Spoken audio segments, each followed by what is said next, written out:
வணக்கம். இந்திய வானிலை ஆய்வு நிறுவனம் வெளியிட்டிருக்கக்கூடிய வானிலை ஆய்வறிக்கை 2025 மே 10 மதியம் 1:15 வெளியிட்ட வானிலை ஆய்வறிக்கை. கடந்த 24 மணி நேரத்தில் வானிலை தொகுப்பு. தமிழ்நாடு, புதுச்சேரி மற்றும் காரைக்கால் பகுதிகளுக்கான தினசரி வானிலை அறிக்கை. மழை நிலவரம். தமிழகத்தில் ஓரிரு இடங்களில் மழை பெய்துள்ளது. புதுவை மற்றும் காரைக்கால் பகுதிகளில் வறண்ட வானிலை நிலவியது என்று தெரிவிக்கப்பட்டிருக்கிறது. பதிவான மழை அளவு சென்டிமீட்டரில் அதிகாரப்பூர்வ வானிலை மையம் அந்த மழை மாநில உள்ள இடங்கள் மட்டும்தான். இன்னும் நிறைய இடங்கள் மழைகள் பதிவு செய்யப்பட்டிருக்கிறது.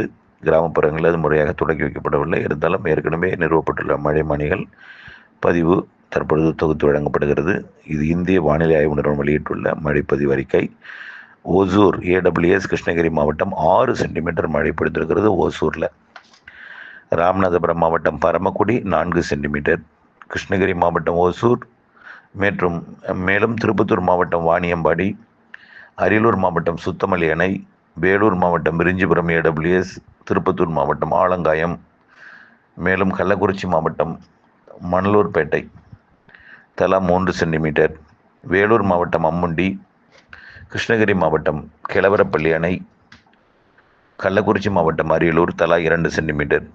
திருப்பத்தூர் மாவட்டம் வடுபுதுப்பட்டு, கள்ளக்குறிச்சி மாவட்டம் அரியலூர் கேம்ப் ஆஃபீஸ், மேலும் திருவண்ணாமலை மாவட்டம் தண்டராம்பேட்டை, தஞ்சாவூர் மாவட்டம் நெய்வாசல் தென்பாதி, விழுப்புரம் மாவட்டம் மணம்பூண்டி, வேலூர் மாவட்டம் மேலாளத்தூர், திருப்பத்தூர் மாவட்டம் ஆம்பூர், சிவகங்கை மாவட்டம் திருப்பத்தூர், மேலும் திருவண்ணாமலை மாவட்டம் திருவண்ணாமலை, திருச்சிராப்பள்ளி மாவட்டம் கொப்பம்பட்டி, நாமக்கல் மாவட்டம் நாமக்கல் AWS தலா 1 சென்டிமீட்டர். வெப்பநிலையை பொறுத்த வரைக்கும் மதுரை விமான நிலையத்தில் 40.6 டிகிரி செல்சியஸ் பதிவாயிருக்கு. இது நேற்றைக்கு வெப்பம். இன்றையிலிருந்து குறையும். 40.6 என்பது இனிமேல் பதிவாகாது. 39 ஆகிவிடும். 40 ஆகி 39 ஆகி 39லேயே தொடர்ந்து நீடிக்கும். பிறகு 38 டிகிரி செல்சியஸாக மாறும் நம்ம சொல்லியிருக்கிறோம். நேற்றைக்கு பதிவான வெப்பம். இது இந்திய வானிலை ஆய்வு நிறுவனம் வெளியிட்டிருக்கக்கூடிய பதிவு அறிக்கை. மதுரை விமான நிலையத்தில் 40.6 செல்சியஸ், 40.6 டிகிரி, அதாவது 104 டிகிரி ஃபாரன்ஹீட்டுக்கு கொஞ்சம் கூடியிருக்கு. அது நேற்றைக்கு. இன்றைக்கு குறையும். நாளை இன்னும் குறைய வாய்ப்பு இருக்குன்னு நம்ம சொல்லியிருக்கிறோம். இந்திய வானிலை ஆய்வு நிறுவனம் அறிக்கையில் இது ரிப்போர்ட் மதுரை விமான நிலையத்தில் இது பதிவாயிருக்கிறது வெளியிட்டிருக்காங்க. அடுத்தபடியாக குறைந்தபட்ச வெப்பநிலை கரூர் பரமத்தில் 23 டிகிரி செல்சியஸ் பதிவாயிருக்கு. குறைந்தபட்ச வெப்பநிலை 23 டிகிரி செல்சியஸ் கரூர் பரமத்தில் பதிவாயிருக்கு. அடுத்தபடியாக இந்திய வானிலை ஆய்வு நிறுவனத்திடம் மேலும் தகவல் என்னென்னு பார்த்தீங்கன்னா, கடந்த 24 மணி நேரத்தில் தமிழகத்தில் ஓரிரு இடங்களில் அதிகபட்ச வெப்பநிலை 2-3 டிகிரி செல்சியஸ் உயர்ந்திருக்குன்னு சொல்லியிருக்காங்க. ஆமாம், 38லேருந்து 40 ஆயிருக்கு. அதிகபட்சமாக 40.6 வரைக்கும் உயர்ந்திருக்கு. அடுத்தபடியாக ஏனைய தமிழகம், புதுவை மற்றும் காரைக்கால் பகுதிகளில் அதிகபட்ச வெப்பநிலை பொதுவாக பெரிய மாற்றம் இல்லை. பெரிய இடங்களில் பெருசாக இல்லை. ஒரு இடங்களில் மட்டும் உயர்ந்திருக்கு. அது மதுரை விமான நிலையத்தில் உயர்ந்திருக்கு. அடுத்தபடியாக வட தமிழ்நாட்டின் உள்பகுதி சமவெளி பகுதிகளில் 36லேருந்து 40 வரைக்கும் வெப்பநிலை நிலவியது. வட தமிழ்நாட்டின் உள்பகுதி சமவெளி பகுதிகளில். தென் தமிழ்நாட்டின் உள்பகுதிகளில் 39லேருந்து 41, அதாவது மதுரை விமான நிலையம் இதில் தான் இருக்குது. தென் தமிழ்நாட்டின் உள்பகுதியில் தான் இருக்குது மதுரை விமான நிலையம். அங்கே 40.6 பதிவாயிருக்கு. அதனால தான் கொஞ்சம் கூடியிருக்குன்னு சொல்லியிருக்காங்க.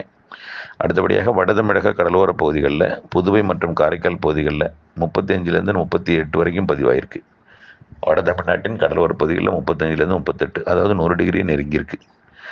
தென் தமிழக கடலோர பகுதிகளில் 35லேருந்து 36 டிகிரி தான் பதிவாயிருக்கு. 36 என்பது மிக குறைவு. 38 என்பது 100, 37 என்பது 98.6, 36 என்பது 96.8 ஃபாரன்ஹீட்டில்.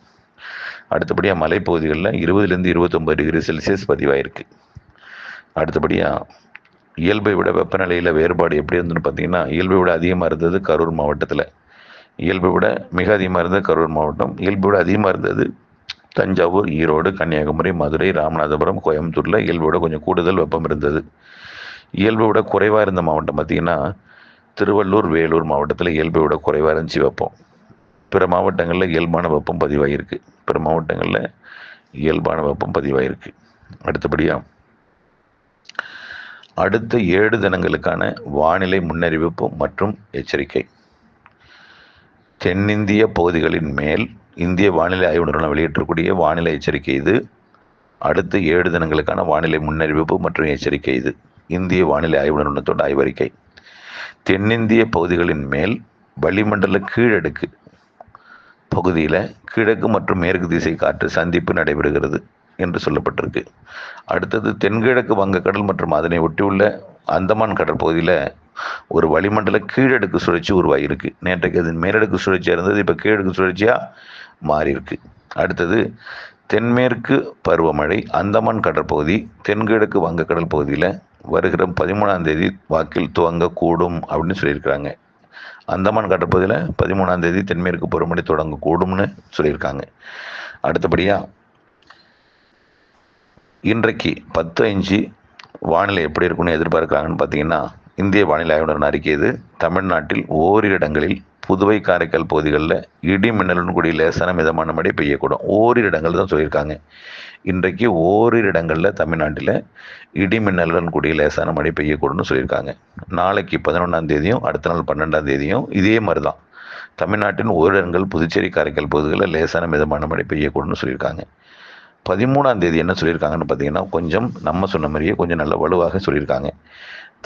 தமிழகத்தில் ஒரு சில இடங்களில், இப்போ ஓரிரு இடங்கிறது ஒரு சில இடமாக மாறி இருக்கு. 13ஆம் தேதி புதுவை காரைக்கால் பகுதிகளில் இடி மின்னல் பலத்த காற்றுடன் கூடிய மழை 30லேருந்து 45லேருந்து கிலோமீட்டர் வேகத்தில் காற்றுடன் கூடிய மழை பெய்யக்கூடும்.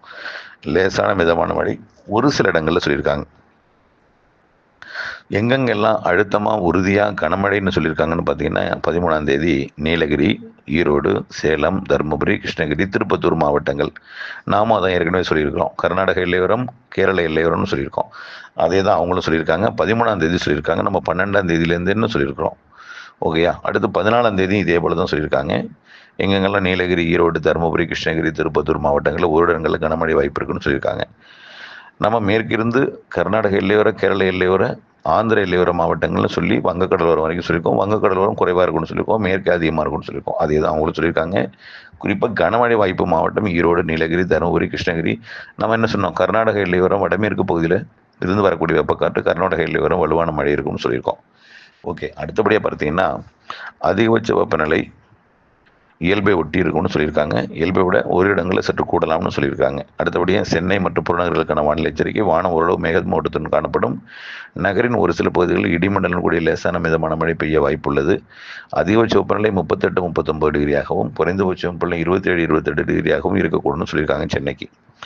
மீனவர்களுக்கான எச்சரிக்கை 10ஆம் தேதி 11ஆம் தேதிக்கு எந்த எச்சரிக்கையும் இல்லை. 12ஆம் தேதி 13ஆம் தேதி நாம் சொல்லியிருக்கோம் பார்த்தீங்களா, மன்னார் வளைகுடாவில் எச்சரிக்கை. அதுதான் அவங்களும் சொல்லியிருக்காங்க. 12, 13ஆம் தேதி தென் தமிழக கடலோர பகுதிகள், மன்னார் வளைகுடா மற்றும் அதனை ஒட்டியுள்ள குமரி கடல் பகுதியில் சூறாவளி காற்று மணிக்கு 45 முதல் 55 கிலோமீட்டர் வேகத்தில் இடையிடையே 45 முதல் 50 கிலோமீட்டர் வேகத்திலையும் இடையிடையே 55 கிலோமீட்டர் வேகத்திலையும் வீசக்கூடும் சொல்லியிருக்காங்க. எங்கே? மன்னார் வளைகுடா, குமரி கடல் பகுதிகளில். மன்னார் வளைகுடா, குமரி கடல் பகுதிகளில் கொஞ்சம் அதாவது காற்று வலுவாகும் என்று சொல்லியிருக்காங்க. நம்மளும் அதான் சொல்லியிருக்கோம். இந்த பகுதிகளுக்கு மீன்பிடிக்க செல்ல வேண்டாம்னு எச்சரிக்கை கொடுத்துருக்காங்க. 12ஆம் தேதி 13ஆம் தேதி. நாமும் 12ஆம் தேதி 13ஆம் தேதி இருந்துன்னு சொல்லியிருக்கோம். மாத இறுதி வரைக்கும்னு சொல்லியிருக்கிறோம். ஓகே, அடுத்தபடியாக மழைப்பொழிவை பொறுத்த வரைக்கும் தமிழ்நாட்டில் பெய்ய வேண்டிய மழைப்பொழிவு 81 மில்லிமீட்டர், பெஞ்சிருக்கிற மழைப்பொழிவு 134 மில்லிமீட்டர். இது சராசரிக்கு 66 மில்லிமீட்டர் கூடுதல். 66% மன்னிக்கவும், 66% இயல்பை விட கூடுதல் மழைப்பொழிவு பொழிந்திருக்கு. இயல்பை விட கூடுதல் மழைப்பொழிவு பொழிந்திருக்கு. எல்லா மாவட்டங்களுக்கும் சராசரி கூடுதல். ஆனால் ஒரு 2-3 மாவட்டம், தருமபுரி மாவட்டம் 2% குறைவாக பெஞ்சிருக்கு. காஞ்சிபுரம் மாவட்டம் 18% குறைவாக பெஞ்சிருக்கு. அடுத்தபடியாக ராணிப்பேட்டை மாவட்டம் சராசரி மழை பெஞ்சிருக்கு. அந்த 2 மாவட்டம் மட்டும்தான் சராசரி குறைவாக பெஞ்சிருக்கு. ராணிப்பேட்டை மாவட்டம் சராசரி எட்டியிருக்கு. தொடர்ந்து இணைந்திருங்கள். இது இந்திய வானிலை ஆய்வு நிறுவனம் வெளியிட்டக்கூடிய வானிலை அறிக்கை. நன்றி.